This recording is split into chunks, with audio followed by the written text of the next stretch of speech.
எதான்னு சொல்லி போட்டுக்கிறீங்க. இன்னொரு 1 மினிட்ஸ் வரும் நான் என்ன செய்யணும். ஓகே. இப்ப நீங்க பாத்தீங்கன்னு சொன்னா, இதுல ஃபர்ஸ்ட்டுக்கு பாத்தீங்கன்னா, இறை நம்பிக்கை. Spiritual strength. அதாவது எங்கட இப்ப ஒரு ப்ராப்ளம் ஒண்ணு நடக்குது. என்னவோ ஒரு விஷயம் நடக்குது. நடந்துச்சுன்னு சொன்னா, எங்கட மைண்ட் ஃபுல்லாவே உறுதி கொள்ளுது எப்படின்னு சொன்னா, இது அல்லாஹ்ட நாட்டப்படி தான் நடந்துச்சு. சோ எதுவுமே அங்கால யோசிக்கிறதுக்கு இல்ல அப்படின்னு 100% மன உறுதி கொண்டாக்கா நீங்க அதுக்கு 10ன்றத போடுறீங்க. எப்படி பாயிண்ட்ஸ் போடணும்னு சொன்னா, இந்த நடு சென்டர்ல இருந்து தான் 0 டு இங்க சர்க்கிள்ட இந்த துண்டு வளையம் துண்டிக்குது தானே அதுக்கு 10. சோ நீங்க இப்படி இதை வந்து ஒரு கோட்டை 10ஆ பிரிங்க. ஒரு கோட்டை 10ஆ பிரிங்க. ஒரு சைடுல இருந்து கோட்டை.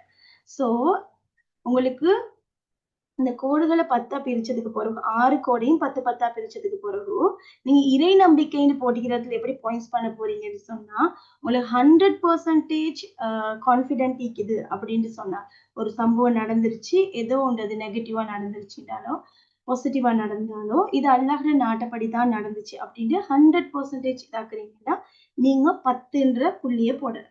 சரியா? ஃபர்ஸ்ட்டுக்கு நீங்க இதுக்கு சைட்ல மார்க்ஸை போட்டுட்டு அதுக்கப்புறம் இங்க சர்க்கிளை கீறி நீங்க ட்ரா பண்ணீங்கன்னா ஈஸியா இருக்கும். இப்ப அதே வந்து கஷ்டம் வரக்குள்ள அல்லாஹ்வை நினைக்கிறேன். ஆனாலும் மனசுல வந்து நான் சொல்றேன் எப்படின்னா, ஏன் எனக்கு மட்டும் இப்படிலாம் நடக்குதோ தெரியா? ஏத்தான் நான் மட்டும் இப்படி எல்லாம் கஷ்டப்படுறதோ தெரியா? இந்த மாதிரியான வேர்ட்ஸையும் யூஸ் பண்றேன். நம்பிக்கை இருக்குது ஷுவரா அல்லாஹ்ட சைடால தான் இது நடந்துச்சு நம்பிக்கை இருக்குது. இருந்தாலும் இப்படியான வார்த்தைகளை நான் யூஸ் பண்றேன் அப்படின்னு சொன்னா 5 பாயிண்ட்ஸ் போடுங்க. இல்ல ஒரு சம்பவம் நடந்துச்சுன்னு சொன்னால் வந்து கொஞ்சம் ஒரு சம்பவம் நடந்துச்சுன்னு சொன்னால் அதால மனம் உடைஞ்சு போயிட்டு முழுசாவே நான் மிச்சம் கஷ்டப்படுறேன் அப்படின்னு சொன்னா உங்களோட பாயிண்ட்ஸ் 1 அப்படின்ட்டு போடுங்க. சரியா? உங்களுக்கு இந்த ஸ்ட்ரென்த்ன்ற விஷயத்துல விளங்கிக்கும் அப்படின்னு நினைக்கிறேன். அடுத்தது நாங்க பார்க்க போறது என்னன்னா ரிலேஷன்ஷிப். ரிலேஷன்ஷிப் விஷயத்துல எப்படி மார்க்ஸ் போட போறீங்கன்னு சொன்னா எனக்கு ஒரு ப்ராப்ளம் வந்துச்சு அப்படின்னு சொன்னா நான் யோசிக்காம தயங்காம கூப்பிடுறதுக்கு ஒரு 3 4 பேர் இருக்கிறாங்க. அது ஃப்ரெண்ட்ஸ் ஆயிக்கலாம், ஃபேமிலி மெம்பர்ஸ் ஆயிக்கலாம், சிஸ்டர்ஸ் ஆயிக்கலாம், யாரோ. சரியா?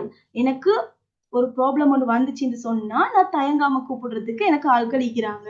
ஒரு 3 4 பேர் மாதிரி இருக்கிறாங்க அப்படின்னு சொன்னா அவங்க எனக்கு வேண்டிய எதையும் செய்வாங்க. எனக்கு அவன் ஷூவரா ஹெல்ப் பண்ணுவாங்க அப்படின்னு சொன்னா நீங்க 10 பாயிண்ட்ஸ் கொடுக்கணும். எதுல? சப்போர்ட் சிஸ்டத்துல. சரியா? அதே ஆட்கள் ஈக்கிறாங்க தான். ஆனா எல்லா பிரச்சனையும் அவங்கள்ட்ட என்னால சொல்ல இயலா. எல்லா பிரச்சனையும் எனக்கு வந்து ஷேர் பண்ண இயலாமைக்குது அவங்கள்ட்ட அப்படின்ற ஒரு தயக்கம் ஒண்ணு உங்களுக்கு இருக்குது. எனக்கு ஹெல்ப் பண்றதுக்கு ஆட்கள் ஈக்கிறாங்க. சொன்னா ஷுவரா ஹெல்ப் பண்ணுவாங்க. பட் எனக்கு சொல்றதுக்கு கொஞ்சம் ஒரு மாதிரி ஆயிக்குது. அப்படின்னு சொன்னால் வந்து ஒரு 5 பாயிண்ட்ஸ். 3வது வந்து எப்படின்னா, எனக்கு கவலைய சொல்றதுக்கு யாருமே இல்ல. நான் ஒரு தனி மரம் போல தான் இருக்கிறேன். அப்படின்ற ஒரு மைண்ட் செட் இருந்தால் நீங்க 1 பாயிண்ட்ஸ் போடணும். விளங்கிக்கும் நினைக்கிறேன். டவுட்ஸ் இருந்தா தாராளமா கேளுங்க. அடுத்தது நாங்க போறோம் என்னன்னு சொன்னா செல்ஃப் கண்ட்ரோல். இந்த செல்ஃப் கண்ட்ரோல்ன்ற என்னன்னா இப்ப யாரும் எனக்கு ஏசிட்டாங்க இல்லாட்டி எனக்கு அப்படி புள்ள வீட்டுல குழப்பம் பண்ண போல நினைக்கிறேன். இதுல பேரண்ட்ஸ் கூட இருப்பீங்கன்றனா நான் அந்த பாயிண்ட்ஸ் எடுக்கிறேன். இப்ப வீட்டுல புள்ள வந்து கொலைப்படி பண்ணிருச்சு இல்லாட்டி ஃப்ரெண்ட்ஸ் மாதிரி என்ன மகன் என்ன பத்தி இல்லாத ஒன்று சொல்லிட்டாங்க. ஏதோ ஒண்ணு கோவப்படுத்துறதோ இல்லாட்டி எரிச்சுகள் விட்டுறோ ஏதோ ஒரு விஷயம் நடந்துச்சுன்னு சொன்னா நான் நிதானமா யோசிச்சுதான் பேசுவேன். ஏண்ட ஃபீலிங்ஸை நான் கட்டுப்பாட்டுல தான் வச்சுக்கிறேன். கண்ட்ரோல தான் வச்சுக்கிறேன். நான் பேச முந்தி இந்த வேர்ட் சரியா அப்படின்னு ஒரு முறைக்கு 10 முறை சரி யோசிச்சுதான் அந்த வேர்டை விடுவேன் அப்படின்னு சொன்னால் நீங்க 10 பாயிண்ட்ஸ் போடுங்க. அப்படி இல்லைண்டா யோசிப்பேன் தான் நான் சில நேரம் கத்திருவேன். அதுக்கு பிறகு கொஞ்சம் கவலைப்படுவேன். என்னடா இப்படி கத்திட்டேனே அப்படின்னு சொல்லி கொஞ்சம் கண்ட்ரோல் பண்றதுக்கு என் ஃபீலிங்ஸை கண்ட்ரோல் பண்றதுக்கு கொஞ்சம் நான் போராடி கொண்டு தான் இருக்கிறேன் அப்படின்னு சொன்னா வந்து 5 பாயிண்ட்ஸ் கொடுக்கலும். அதே நேரத்துல இல்ல எனக்கு கோவம் வந்தா சின்ன சின்ன விஷயத்துக்கெல்லாம் கோவம் வருது. அழுகழுகையா வருது. என்னென்ன கண்ட்ரோல் பண்ணவே இயலா. இந்த மைண்ட் செட் இருந்தால் வந்து 1 பாயிண்ட் போடணும். சரியா? அடுத்தது வந்து என்னன்னு சொன்னா நேர்மறை சிந்தனை. நேர்மறை சிந்தனை நாங்க என்ன பார்க்க போறோம்னு சொன்னா எவ்வளோ பெரிய தோல்வி வந்தாலும் சரி நான் என்ன செய்வேன்னு சொன்னா அதுல இந்த ஒரு லேர்னிங்கை தான் எடுத்துக்கொள்ளுவேன். அதுல இருந்து ஒரு பாடத்தை படிச்சு கொள்ளுவேன். அதுக்கப்புறம் நான் ஏண்ட அடுத்த வேலையை நான் மூவ் பண்ணி போயிட்டு கொண்டே இருப்பேன். அந்த தோல்வியில இருந்து கவலை வரும், கஷ்டம் வரும். ஆனாலும் நான் அதுல இருந்து ஒரு பாடத்தை எடுத்துக்கொள்ளுவேன் அப்படின்னு சொல்லி ஏண்ட ஆழ்மனம் சொல்லுது அப்படின்னு சொன்னா வந்து நீங்க 10 பாயிண்ட்ஸ் போடுறீங்க. அப்படி இல்லாம ஸ்டார்ட்ல வந்து ஃபீலிங்ஸ் என்னமால அப்செட் ஆகிச்சுன்னா உண்மையில நான் சரியான டல் ஆகிடுவேன் ஸ்டார்ட்ல. ஆனா கொஞ்ச நேரம் கழிச்சு கொஞ்சம் கொஞ்சமா கொஞ்சம் டைம் எடுக்கும் அப்படின்னு சொன்னால் வந்து நீங்க 5 பாயிண்ட்ஸ் போடுங்க. அதே நேரத்துல வந்து எப்பவுமே உங்களோட தாட்ஸ் வந்து நெகட்டிவா தான் இருக்கும் அப்படின்னு சொன்னா எதுவுமே உருப்படுது இல்லையே என் லக்கே இப்படிதானா அப்படின்ற மாதிரி தாட்ஸ் உங்களுக்கு கூடுதலா வருகுது அப்படின்னு சொன்னா வந்து நீங்க 1 பாயிண்ட்ஸ் போடுங்க. சரி, அடுத்தது என்ன அப்படின்னு சொன்னா பாஸ்ட் சக்சஸ். இதுல என்ன நீங்க போட போறீங்கன்னு சொன்னா ஏண்ட பாஸ்ட் லைஃப்ல வந்து நான் எடுத்த சக்சஸ் எல்லாத்தையும் நான் எப்பவுமே நினைவுல வச்சுக்கொள்வேன். அடிக்கடி நான் அதை வந்து ரீகால் பண்ணி சந்தோஷப்பட்டுக் கொள்வேன். நான் இந்த விஷயத்துல நான் சக்சஸ் ஆயினேன், இந்த விஷயத்துல சக்சஸ் ஆயினேன் அப்படின்னு ரீகால் பண்ணி நான் சந்தோஷப்பட்டுக் கொள்வேன். அந்த ரீகால் வந்து எனக்கு ஒரு பெரிய ஸ்ட்ரென்த் ஆயிக்கும் அப்படின்னு இருந்தால் நீங்க 10 பாயிண்ட்ஸ் போடுங்க. அப்படி இல்லாம எனக்கு நிறைய நான் சக்சஸ் அடைஞ்சுக்கிறேன் தான், ஆனாலும் ஒரு ப்ராப்ளம் வந்து அந்த பழசு எல்லாமே எனக்கு மறந்துடும். அதுக்கு பிறகு வந்து கொஞ்சம் டைம் எடுக்கணும் எனக்கு அந்த பழசெல்லாம் நினைவுபடுத்தி திருப்பி அந்த பிரச்சனையிலிருந்து வெளியே வந்து உடனே எனக்கு நம்பிக்கை வர வைக்கலாம் அப்படின்னு சொன்னா வந்து நீங்க 5 பாயிண்ட்ஸ் போடுங்க. இல்ல நான் எதையுமே சாதிக்கல, நான் ஒரு லாஸ், நான் எப்பவுமே லாஸ் தான் ஆகி கொண்டிருக்கிறேன் இப்படின்ற மைண்ட் செட் உங்களுக்கு வருகுதுன்னு சொன்னால் இந்த மைண்ட் செட்ல நீங்க இருக்கிறீங்கன்னா 1 பாயிண்ட்ஸ் போடணும். உங்களுக்கு விளங்கும் நினைக்கிறேன். இந்த கேட்டகரியில நீங்க எந்த பாயிண்ட்ஸ் போடணும் 2, 3, 4 இந்த கெப்புளுக்கு உங்களோட அந்த தாட்ஸை வச்சு போடுங்க. நான் மிடில் சொல்லிட்டு வரேன் உங்களுக்கு அந்த பாயிண்ட்ஸ் போடுறதுக்கு ஈஸி ஆயிக்குன்றதுக்காக வேண்டி. அடுத்தது என்னன்னு சொன்னா ப்ராப்ளம் சால்விங். இது என்னன்னு சொன்னா ரைட், இப்போ ஒரு ப்ராப்ளம் வந்துருச்சு. அடுத்த செகண்டே சரி இப்ப என்ன செய்வோம், இந்த ப்ராப்ளத்துக்கான தீர்வு என்ன, ஐயோ இது நடந்துருச்சே இது நடந்துருச்சே இதுக்கு இப்ப நான் என்ன செய்வேன், இப்படி நடந்துருச்சே இப்படி நடந்துருச்சே அந்த பிரச்சனையை பத்தியே யோசிச்சுட்டு இருக்காம ப்ராப்ளம் வந்துருச்சு இதுக்கான சொல்யூஷன் என்ன, ஏன் இந்த ப்ராப்ளம் வந்துச்சு எதனால வந்துச்சுன்னு தோன்றதை விட இந்த ப்ராப்ளத்துல இருந்து நான் வெளியில வர்றதுக்கான சொல்யூஷன் என்ன அப்படின்றத பத்தி நான் யோசிக்க ஆரம்பிச்சிருவேன் அப்படின்னு சொன்னால் 10 பாயிண்ட்ஸ் போடுங்க. இல்ல கொஞ்ச நேரம் அந்த பிரச்சனையை பத்தி நான் யோசிச்சு கொண்டே தான் இருப்பேன், சரியா கொஞ்சம் டைம் எடுக்கும் எனக்கு அதுல இருந்து வெளியே வர்றதுக்கு, ஆனா எப்படியோ எல்லாம் கவலைப்பட்டு அதெல்லாம் முடிச்சுட்டு ஒரு மாதிரியா நான் தீர்வுக்கு வருவேன் அப்படின்னு சொன்னால் வந்து 5 பாயிண்ட்ஸ். இல்லாட்டி ஒரு ப்ராப்ளம் வந்துச்சுன்னு சொன்னா அப்படியே முடங்கி போய்த்திருவேன், சரியா என்ன செய்யறேன்னு எனக்கு விளங்காது அப்படி டென்ஷன் ஆகுவேன். இந்த மாதிரியான ஒரு ஃபீலிங்ஸ் உங்களுக்கு இருக்குதுன்னு சொன்னா நீங்க 1 பாயிண்ட்ஸ் போடணும். ஓகேயா, நினைக்கிறேன் நான் சொல்ல சொல்ல நீங்க செஞ்சிருப்பீங்கன்னு சொல்லி. அப்படி நீங்க மார்க் பண்ணி இருந்தால் வந்து அந்த லைன்ஸ்ல மார்க் பண்ணிருப்பீங்க. ஒவ்வொரு டாட் சிக்கும் நினைக்கிறேன். உதாரணத்துக்கு வந்து இறை நம்பிக்கை எடுத்துக்கொள்வோமே, இப்ப அதுல நீங்க 10 பாயிண்ட்ஸ்னா சர்க்கிள்ற கார்னர்ல உங்களோட டாட் சிக்கும், சரியா அப்படி நீங்க இப்ப இந்த 6 கோட்லயும் வந்து 6 கோடி 6 டாட் சிக்கும். இப்ப நீங்க என்ன செய்ய போறீங்கன்னா போட்டீங்களா 6 டாட்ஸ போட்டவங்க டண்டு போடுங்களேன், இல்லாட்டி மைக் ஆன் பண்ணி பேசுங்களேன், எனக்கு ஈஸியா இருக்கும். கொஞ்சம் குயிக் பண்ண ஈஸி, ஏன்னா நாங்களுக்கு இன்னும் 1/2 hour தான் நிக்குது. நாங்க அதுக்கு இன்னும் கொஞ்சம் விஷயங்கள் பாக்கிறதுனால கொஞ்சம் குயிக் பண்ணுவோமே. அஸ்ஸலாமு அலைக்கும் வரஹ்மத்துல்லாஹி வபரகாத்துஹு. சொல்லுங்க. இப்போ செல்ஃப் கண்ட்ரோல்னு சொன்னதானே, அதுல ஃபர்ஸ்ட்ல கத்திட்டு ஆனா வார்த்தையே விட்டுறல, அப்படியாக இருந்தா கத்திப்படும் ஆனா வார்த்தை விட்டுப்படாது, அப்படியாக இருந்தா நீ 5 to 10 ஒரு பாயிண்ட்ஸ் போடுங்க. 5 to 10 ஒரு பாயிண்ட் கொடுக்கலும். அந்த ஃபீலிங் கத்திப்பற்றும் ஆனா வார்த்தைகள் விட்டுப்படாது, வார்த்தை யோசிச்சுப்படும் ஆனா சவுண்ட் வெளியே வந்துடும். ஆனா எமோஷனலை கண்ட்ரோல் பண்ண மாட்டீங்க. விலங்கல சவுண்ட் வந்துரும், எமோஷனல் வந்துரும். ஆனா உங்களோட வார்த்தை பிரயோகம் வந்து நீங்க கண்ட்ரோலா வச்சுக்கோங்க. 5 to 10 இந்த கெப்புளுக்கு ஒரு பாயிண்ட்ஸ் போடுங்க. ஓகே ரைட், ஓகே டன் போட்டுக்கிறீங்க. சோ இப்போ என்ன பண்ண போறீங்க நீங்க என்னன்னாக்கா அந்த டாட்ஸ் எல்லாத்தையுமே அப்படியே இணைக்க போறீங்க. உங்களுக்கு விளங்கும் நினைக்கிறேன். இப்ப இந்த வட்டத்தை நீங்க பாத்தீங்கன்னா இந்த வட்டத்துல 6 மூலையிலையும் 6 டாட்ஸ் தானே, இந்த 6 டாட்ஸும் சேர்ந்து தான் ஒரு சர்க்கிள் ஆகிக்குது. சோ அத மாதிரி நீங்க போட்டிக்கிற அந்த டாட்ஸை வந்து எல்லாத்தையும் நீங்க அப்படியே இணைங்க. இணைச்சா உங்களோட அந்த இணைப்பு வந்து எப்படி வருகுது, எந்த ஷேப்ல வருகுதுன்றத கொஞ்சம் பாருங்க. உங்களுக்கு யாருக்காலும் ஷேர் பண்ணேலும்டா நேம் போடாம எனக்கு வாட்ஸ்அப்ல ஷேர் பண்ணீங்கன்னா நான் வந்து அதை இங்க ஸ்கிரீன்ல எனக்கு காட்டேலும் ஆயிக்கும். உங்களுக்கு விருப்பம் சொன்னாக்கா அவசர விஷயங்கள் இன்னும் கொஞ்சம் உங்களுக்கு கிளியர் ஆயிக்கும். யாராலும் ஒருத்தர் காட்டினீங்கன்னா ஈஸி ஆயிக்கும் எனக்கு அதை பத்தின விளக்கம் சொல்றதுக்கு.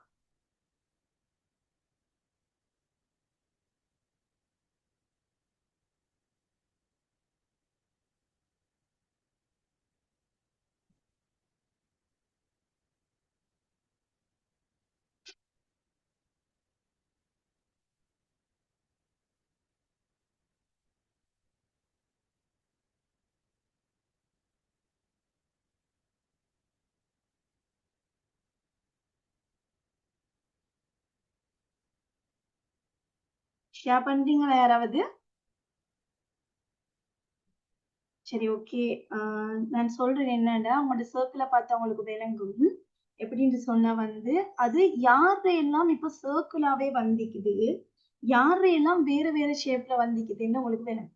சும்மா இந்த இந்த சர்க்கிளை பார்த்தா உங்களுக்கு என்ன விளங்குது? ஒரு பைசிக்கிள்ற ஒரு ரோத மாதிரி இல்லையா?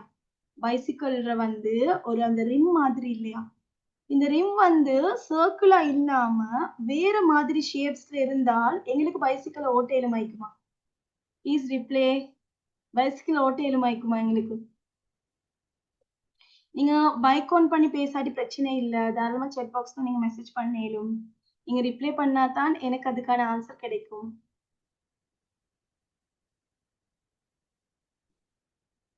நான் கேக்குறது விளங்குதா? நான் கேக்குறேன் இந்த பைசிக்கிள்ட ரிம்ட இந்த வட்டம் வட்டமா இல்லாம வேற ஷேப்ல இருந்தா பைசிக்கிள ஓட்டையிலுமான்னு கேக்குறீங்க. ஒரு நாளும் ஓட்டேலாம் மிஸ். பைசிக்கிள ஓட்ட இயலாது. சோ சஜ்னா கண்டுபிடிக்கிறாங்க. எஸ், பைசிக்கிள ஓட்ட இயலாது. சோ ஷிஃபானி உங்களோட கருத்து என்ன இதுல? எஸ், அது வீலா இருந்தா மட்டும்தான், வீலா இருந்தா மட்டும்தான் அந்த சைக்கிள் ஓடும். இல்லாட்டி மிரிச்சிட்டு போகலாம். நாங்க சைக்கிளை யூஸ் பண்றதுக்கு பதிலாக வந்து எங்களுக்கு சைக்கிள் ஹெல்ப் பண்றதுக்கு பதிலா நாங்க வந்து அதுக்கு ஹெல்ப் பண்ண வேண்டிய ஒரு நிலைமை தான் வரும். பைஸ்கிள தூக்கிட்டு போக வேண்டி வரும்ன்றோம் அப்ப. உம். Right, okay. போட்டோ ஒன்று வந்துக்குது, நாங்க ஷேர் பண்ணோம் கொண்டுக்கிறீங்க.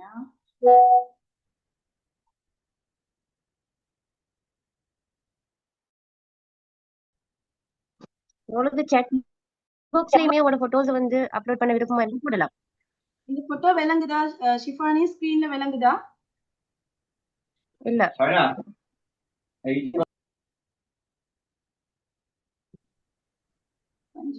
இல்ல உங்களோட பிபிடி தான் நிக்குதுமா பாத்தா.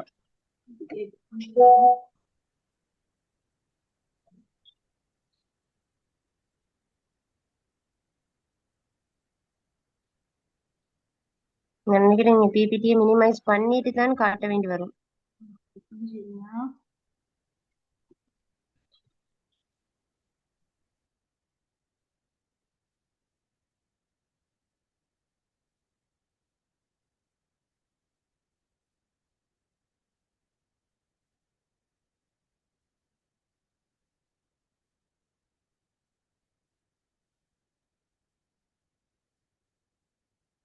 இப்ப விளங்குதா பிக்சர்?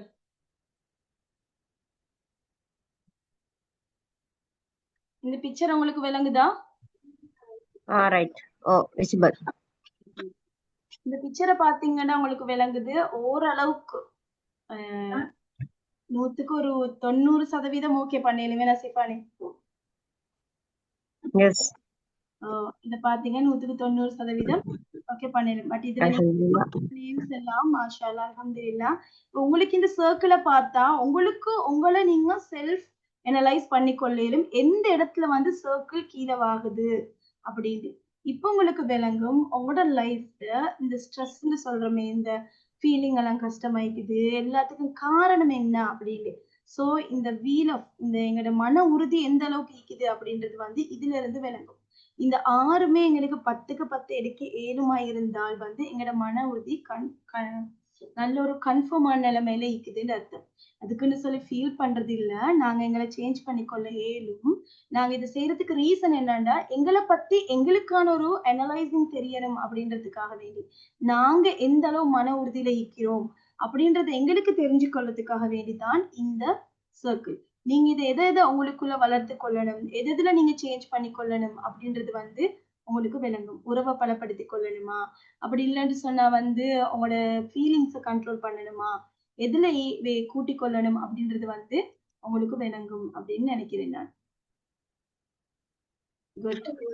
எஸ், எங்களோட லைஃப் அண்ட் சைக்கிள் வந்து சரியா ஓடுறதுக்கு எங்களோட வீல்ஸை வந்து சரி செஞ்சு கொள்ளணும் இன்ஷா அல்லாஹ். சஹோஸ்னா வந்து 100% ஓகேன்னு போட்டுக்கிறாங்க.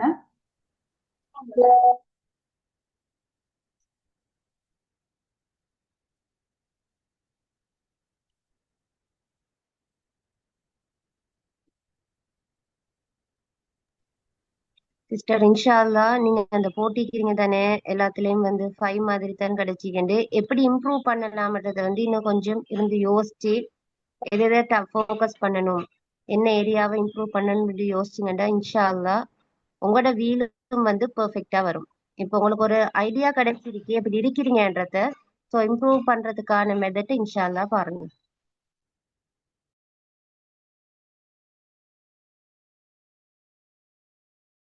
அடுத்தது பார்க்க போறோம் என்னன்னு சொன்னா நேர்மறை எண்ணம். உண்மையிலேயே முக்கியமான ஒரு விஷயம் தான் நேர்மறை எண்ணம்.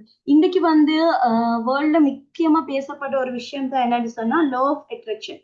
லா ஆஃப் அட்ராக்ஷன் அப்படின்னா என்னன்னு சொன்னா நாங்க எதை பத்தி கூடுதலா யோசிக்கிறோமோ, எதை பத்தி நேர்மறையா யோசிக்கிறோமோ, எதை பத்தி யோசிக்கிறோமோ அந்த யோசனை வந்து எங்களை என்ன செய்யும்னு சொன்னா நேர்மறையா பாசிட்டிவான சைட்ல எங்களை இழுத்துட்டு போகும் அப்படின்னு சொல்லுவோம். அதாவது பாசிட்டிவா யோசிச்சேன்னா பாசிட்டிவான சைட்ல, நெகட்டிவா யோசிச்சேன்னா நெகட்டிவான சைட்ல போகும்.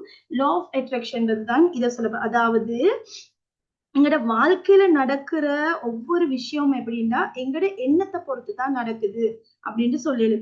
இப்ப எனக்கு இது கிடைக்காது, என் வாழ்க்கை கஷ்டமாயிக்குது, இப்படி நாங்க எதிர்மறையா பாசிட்டிவா இல்லாம நெகட்டிவா நினைச்சோம்னு சொன்னா எங்களோட ஆள் மனசு என்ன செய்யுண்டா இது உண்மை அப்படின்னு நம்பி எங்களை வந்து சுற்றி உள்ள அந்த கிடைக்கிற அந்த சான்சஸ் எல்லாம் நிக்குது தானே, அந்த வாய்ப்புகள் எல்லாத்தையுமே எங்களோட கண்ணுக்கு படாம எங்களை விட்டு தூரமாக்கிரும் எங்களோட ஆள் மனசு. சரி, இதுதான் வந்து லா ஆஃப் அட்ராக்ஷன் அப்படின்னு சொல்லுவோம். இன்னும் ஒரு 10 மினிட்ஸ்ல வந்து மீட்டிங் எண்ட் ஆகும், நீங்க ஜாயின் ஆகுங்க. ஸோ இந்த லா ஆஃப் அட்ராக்ஷனை வந்து நாங்க இப்ப பார்த்தாலும் 1400 வருஷத்துக்கு முந்தையே வந்து இஸ்லாம் இது எங்களுக்கு சொல்லிடுச்சு. இது எப்படின்னு சொன்னா இது நாங்க 2 விஷயமா பார்க்கலும். இதை வந்து ஹுஸ்னுதான் அப்படின்னு சொல்லுவாங்க, அதாவது நல்லெண்ணம் வைக்கிறது அப்படின்னு சொல்லுவோம். அதை வந்து 2 வகையில பாக்குறோம். ஒன்று அல்லாஹ்ட மீது நல்லெண்ணம் வைக்கிறது, 2வது வந்து மனிதர்கள் மீது நல்லெண்ணம் வைக்கிறது. சரியா? இப்ப நீங்க பாத்தீங்கன்னு சொன்னா நாங்க எங்கட மனசுல வந்து எப்பவுமே அல்லாஹ் எனக்கு நல்லதுதான் செய்வான், எந்த சோதனைக்கு பின்னால வந்து எப்பவுமே ஒரு தீர்வு ஈக்குது, எது நடந்தாலும் நன்மைக்கு அப்படின்ற மைண்ட் செட்ல வந்து நாங்க ஈக்கிறோம்னு சொன்னா அதே நேரத்துல வந்து நான் எதை கேட்டா நல்லா தருவான் அப்படின்ற ஒரு பாசிட்டிவான மைண்ட் செட்டை ஈக்கிறது தான் வந்து அல்லாஹ் மீது நல்லெண்ணம் வைத்தல் அப்படின்னு சொல்றோம். மனிதர்கள் மீது நல்லெண்ணம் வைக்கிற அப்படின்னு சொன்னா வந்து மத்தவங்களோட ஒவ்வொரு செயலை பார்க்கக்கொள்ளையும் உடனே அவங்கள பத்தி ஜட்ஜ்மெண்ட் பண்ணாம தப்பா இட போடாம அவங்களுக்கு ஏதோ ஒரு நியாயமான ரீசன் நீக்குது, அவங்க இதை செய்யறாங்கன்னா அதுக்கு பின்னுக்கு ஏதோ ஒரு ரீசன் நீக்குது போல அப்படின்னு யோசிக்கிறது தான் வந்து மனிதன் மீது நல்லெண்ணம் கொள்ளல் அப்படின்னு சொல்றோம். சரியா? சோ இப்ப உதாரணத்துக்கு வந்து என்னன்னு சொன்னா இப்ப என் வாழ்க்கை அவ்வளவுதான், இப்ப எனக்கு எப்பவுமே தோல்விதான் கிடைக்குது, இந்த மாதிரியான நெகட்டிவ் திங்கிங் என்ன படின்னு சொன்னாக்கா எங்களோட வாழ்க்கையை எங்களோட எண்ணப்படியே அப்படியே கொண்டு போய்த்திரும். இப்ப நீங்க பத்ர் போர்க்களத்தை வச்சு பாருங்க. அங்க வந்து என்ன செய்யறாங்கன்னா சஹாபாக்கள் வந்து என்ன செய்யறாங்க, அல்லாஹ்ட மீது வச்ச அந்த உயர்ந்த நல்லெண்ணம் தான் அவங்களுக்கு வந்து என்ன செய்யுது, வெற்றியை ஈட்டு தருது என்றது வந்து எல்லாருமே ஏற்றுக்கொள்ளப்பட்டது. இதை யாருமே வந்து மறுக்க இயலாது. சரி, அத போல எங்கட லைஃப்லயும் வந்து நாங்க ஒரு விஷயத்த வந்து ஒரு ப்ராப்ளம் வருகுதா, என்னமாலும் ஒரு சிக்கல் வருகுதா எங்களுக்கு, உடனே வந்து ஏன் இப்படி அல்லாஹ் எனக்கு செஞ்சான் அப்படின்னு யோசிக்காம நாங்க என்ன செய்யறோம், அல்லாஹ் எனக்கு ஒரு வழியை காட்டுவான் அப்படின்னு சொல்லி அல்லாஹ்ட மேல முழுமையா நாங்க இந்த நாடினம் நல்லெண்ணம் கொண்டோம் அப்படின்னு சொன்னா வந்து எங்களுக்கு அது ஒரு பாசிட்டிவான ஆன்சரை தரும் அப்படின்றது தான். அதே நேரத்துல அந்த சவால்ல இருந்து எங்களுக்கு வெளியே வரத்துக்கும் ஈஸி ஆயிக்கும் அப்படின்றது தான் இந்த நேர்மறை எண்ணம்ன்றது எங்களுக்கு படிச்சு தர விஷயம். சோ அல்லாஹ்வே சொல்றான் என்னன்னு சொன்னா, ஏண்ட அடியான் என்னை பத்தி என்ன நினைக்கிறானோ நான் அதை போலத்தான் நான் அவன்கிட்ட நடந்து கொள்றேன் அப்படின்னு அல்லாஹ் சொல்றதாக முஹம்மது நபி ஸல்லல்லாஹு அலைஹி வஸல்லம் சொல்லிக்கிறாங்க. இது சஹீஹான ஒரு ஹதீஸ் கிரந்தத்தில் இது எடுக்கப்பட்டது. சோ நாங்க சொல்ற விஷயங்கள் நாங்க எதை விதைக்கிறோமோ அதைத்தான் நாங்க அறுவடை செய்வோம் அப்படின்றத ஷார்ட்டா எங்களுக்கு இது மூலமா சொல்லிடும். சோ நாங்க எங்களுடைய எண்ணத்தை கிளியரா மாத்துறதுனாலையும் இந்த லா ஆஃப் அட்ராக்ஷன் சரியான முறையில ஈக்கும் போது என்ன செய்யும் சொன்னாக்கா நாங்க எங்களோட வாழ்க்கையை அழகாக்கி கொள்ளிடும் அப்படின்றது இதுல இருந்து படிச்சு கொள்றோம். அடுத்தது நாங்க பார்க்க போறது என்னன்னு சொன்னா எமோஷனல் கண்ட்ரோல். இதுதான் நிறைய பேர் கேட்கிற பெரிய ஒரு குழப்பமான விஷயம். அதாவது எமோஷனல் நேரத்துல என்ன செய்யறது அப்படின்னு சொல்றது. என்னவாலும் ஒரு இக்கட்டான சூழ்நிலை வந்துருச்சுன்னு வைங்களேன், எங்களுக்கு ஃபர்ஸ்ட்டுக்கு வாரது பதட்டம். அந்த பதட்டத்தால நாங்க என்ன செய்வோம்னு சொன்னாக்கா நிறைய பிழையான முடிவுகள் எடுக்கிறதுக்கான வாய்ப்புகள் நிறையவே இருக்குது. பத்ர் போர்க்களத்தை பார்த்தோம்னு சொன்னா அவரோட கண் முன்னுக்கும் எவ்வளவோ சவால்கள் ஈந்தாலும் கூட என்ன நடந்துச்சுன்னு சொன்னா எங்களுக்கு தெரியும். பத்ர் போர்க்களத்துல ஒரு விஷயம் நடக்குது. நாளைக்கு பத்ர்ன்னு சொன்னா நைட்டுக்கு அல்லாஹ் என்ன செய்யறான்னு சொன்னா அவங்களுக்கு ஒரு தூக்கத்தை கொடுக்குறான் அல்லாஹ். அந்த தூக்கத்து மூலம் அல்லாஹ் சொல்றான், குர்ஆன்ல என்ன சொல்றான்னா அவன் உங்களுக்கு ஒரு அமைதியை தரும் பொருட்டு சிறு தூக்கத்தை உங்கள் மீது போர்த்தினான்னு சொல்றான். அப்ப என்ன செய்யறான் அல்லாஹ்னா நாளைக்கு ஒரு முக்கியமான சவாலை இவங்க எதிர்நோக்க போறாங்க. சோ அவங்களோட மைண்ட் ரிலாக்ஸ் ஆகணும், அந்த நெருக்கடியான நேரத்துல அமைதி ஆகணும் அப்படின்றதுக்காக வேண்டி இந்த தூக்கத்தை அல்லாஹ் கொடுத்தான்.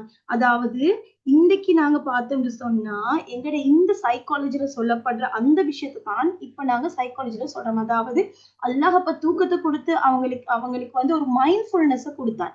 சரி, அதை நாங்க இப்ப எப்படி நாங்க அதை கொண்டு வரோம், எங்கட லைஃப்ல எப்படி கொண்டு வர்றது அப்படின்றது தான் நாங்க பார்க்க போறோம். இதை நாங்க இப்ப என்ன சொல்றோம்னா மைண்ட்ஃபுல்னஸ், அதாவது எங்கட மனசை ஒருமுகப்படுத்தி அமைதியாக்குறது எப்படின்றது.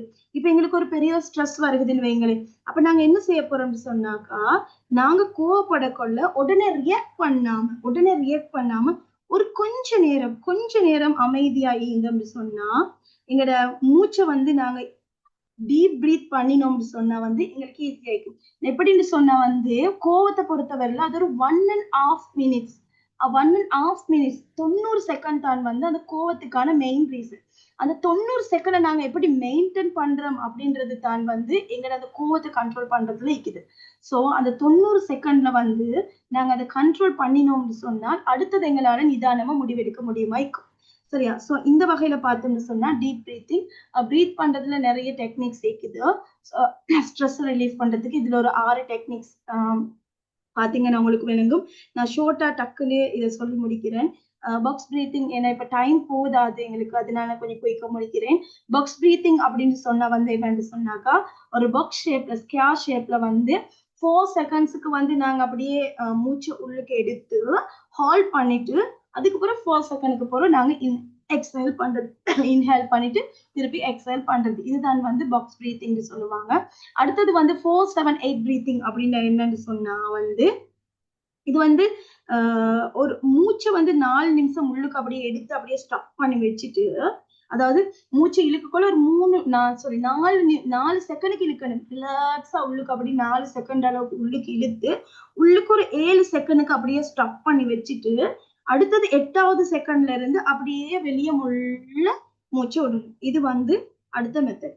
சரி, அடுத்தது என்னன்னு சொன்னீங்கன்னு பாத்தீங்கன்னா இது மூச்சை மூக்கால இழுத்து, சரி அந்த மூச்சால இழுக்கக்குள்ள நாங்க ஃபீல் பண்ணணும், எங்களோட உடம்புக்கு மூச்சு போற மாதிரி ஃபீல் பண்ணி அதுக்கு பிறகு அப்படியே உள்ளுக்கு போயிட்டு ஒரு ஃப்ளவர் எப்படி விரியுமோ அது மாதிரி ஃபீல் பண்ணிட்டு வாயை திறந்து மூச்சை நல்லா வெளியில விடணும். எங்களுக்கு முன்னுக்கு ஒரு மொழு தெரிக்குதுன்னு வைங்களேன், அதை பூண்டு ஊதி அனுப்பும் தானே, அது மாதிரி பூண்டு விடுறது 3வது மெத்தட்.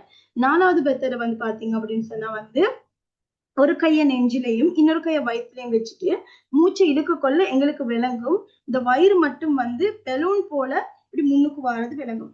சரியா? இது யூசுவலா நாங்க இது இன்ஹேல் பண்ற மெத்தட் தான். இதை கொஞ்சம் நாங்க ரிலாக்ஸா பண்ணக்குள்ள எங்களை அந்த பதட்டத்துல அந்த வேகத்தை இது குறைக்கும். சரியா? அடுத்தது பார்த்தோம்னு சொன்னாக்கா இதுக்கு சொல்றது மாற்று நாசி சுவாசம் அப்படின்னு சொல்லுவோம். அப்படி என்னன்னா ஒரு மூக்கை மூடிட்டு மத்த பக்கத்துல மூச்சு இழுக்கிறது, அது மாதிரி 2 பக்கத்துக்கும் மாறி மாறி செய்யறது. அடுத்தது என்னன்னு சொன்னா வந்து அதிர்வு சுவாசம். இது என்னன்னு சொன்னா வந்து ஒரு 5 முறை மூச்சை வந்து அப்படி ஒரு நிமிஷத்துக்கு வந்து ஒரு நிமிஷத்துள்ளுக்கு ஒரு 5 முறை மூச்சை உள்ளுக்கு எடுத்து வெளியே விடுறது, உள்ளுக்கு எடுத்து வெளியே விடுறது. இந்த மாதிரி செய்யக்குள்ள வந்து மூச்சு ரிலாக்ஸ் ஆயிக்கும். ஒரு எக்ஸாம் ஹாலுக்கு போனா ஒரு டென்ஷன் வந்து வருகும்.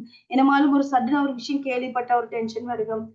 வீட்டுக்கு யாராலும் சடனா ரிலேஷன்ஸ் வராங்கன்ற ஒரு டென்ஷன் கொண்டு வரும். இந்த மாதிரி டைம்ல எல்லாம் வந்து நாங்க இதை ஃபாலோ பண்ணிடும். அடுத்தது வந்து முக்கியமான ஒரு டெக்னிக் கொண்டிருக்குது என்னன்னு சொன்னா, இதை வந்து நாங்க சொல்லுவோம் இந்த டர்ட்டில் டெக்னிக் அப்படின்னு சொல்லுவோம். எப்படின்னு சொன்னா இப்ப ஆமையை வச்சுக்கோங்களேன். ஆமைக்கு ஒரு ஆபத்து வருதுன்னு வச்சுக்கோங்களேன். அது என்ன தெரியுமா செய்யுமா? அப்படி அந்த இடத்த விட்டு ஓடாதான். அது என்ன செய்யணும்? அப்படியே அந்த இடத்துல நின்றுட்டு ஃபர்ஸ்ட்டுக்கு என்ன செய்யணும்? அது தலையை அப்படியே முதுகுக்கு உள்ளுக்கும் அந்த ஓட்டுள்ளுக்கும் அப்படியே இழுத்து கொள்ளுமா. இழுத்துட்டு என்ன செய்யணும்? அப்படியே கொஞ்ச நேரம் அமைதியா இருந்துட்டு அந்த ஆபத்து போனதுக்கு பிறகு அந்த ஓட்டுள்ளுக்கு இருந்து அப்படியே வெளியே வருமா. சோ இதை வந்து எங்களோட லைஃப்ல நாங்க டெக்னிக் கொண்டு எடுத்துக்கொள்ளலும். எப்படின்னு சொன்னா வந்து இப்ப எங்களுக்கு ஒரு கோவம் வருகுதுன்னு வச்சுக்கோ. இது மெயினா வந்து எங்க மேனேஜ்மெண்ட்டுக்கு மிச்சமே ஒரு முக்கியமான ஒரு டெக்னிக்கா நாங்க யூஸ் பண்ணலும். எப்படின்னா இது வந்து மார்க்கத்துல சொல்லப்பட்ட ஒரு விஷயம், எங்களோட நிலைய மாத்தணும் அப்படின்றது. அப்ப நாங்க என்ன செய்ய போறோம்னா ஃபர்ஸ்ட்டுக்கு எங்களுக்கு அந்த ஃபீலிங்ஸ் வரக்கூட ஒரு கோவமும் ஒரு பயமும் வருதுன்னா அதை நாங்க ஃபர்ஸ்ட்டுக்கு ரெகக்னைஸ் பண்ணணும். இது எனக்கு வருகுது, இந்த கோவம் வருகுது அப்படின்றத வந்து நான் ரெகக்னைஸ் பண்ணணும். சரி, அதுக்கு பிறகு என்ன செய்யணும்னு சொன்னா அதுக்கு பிறகு செகண்ட் வந்து என்னன்னா ரெகக்னைஸ் பண்ணிட்டு அந்த இடத்துல அப்படியே நின்று எந்த வார்த்தையும் பேசாம எந்த முடிவும் எடுக்காம கொஞ்சம் ரிலாக்ஸ் பண்ணிட்டு அதுக்கு பிறகு எப்படின்னா எப்படி ஒரு ஆமை ஓட்டுக்குள்ள போயிட்டு போகுதோ அத போல எங்களோட மனசுலுக்கு நாங்க போயிட்டு கண்ணை மூடி நான் சொன்ன அந்த மூச்சு பயிற்சியை வந்து ஒரு முறை செஞ்சு பாக்குறது. அந்த டைம்ல எங்களோட மைண்டுக்கு நாங்க ஒரு எஃபர்மேஷன் கொடுக்கணும். எனக்கு ரிலாக்ஸா இக்கேலும், நான் அமைதியாத்தான் நீக்க போறேன், நான் இப்ப கத்த மாட்டேன் அப்படின்னு எனக்கு நானே சொல்லிக் கொள்றதுதான் இந்த 3வது ஸ்டெப். 4வது ஸ்டெப் வந்து இப்ப நீங்க வெளியே வந்தீங்கன்னு சொன்னா எப்படி பார்த்தாலும் எங்களோட மைண்ட் கொஞ்சம் நிதானமா தான் இருக்கும். இப்ப எங்களால முடிவுகளை நிதானம் எடுக்கக்கூடியதா இருக்கும். சோ அதான்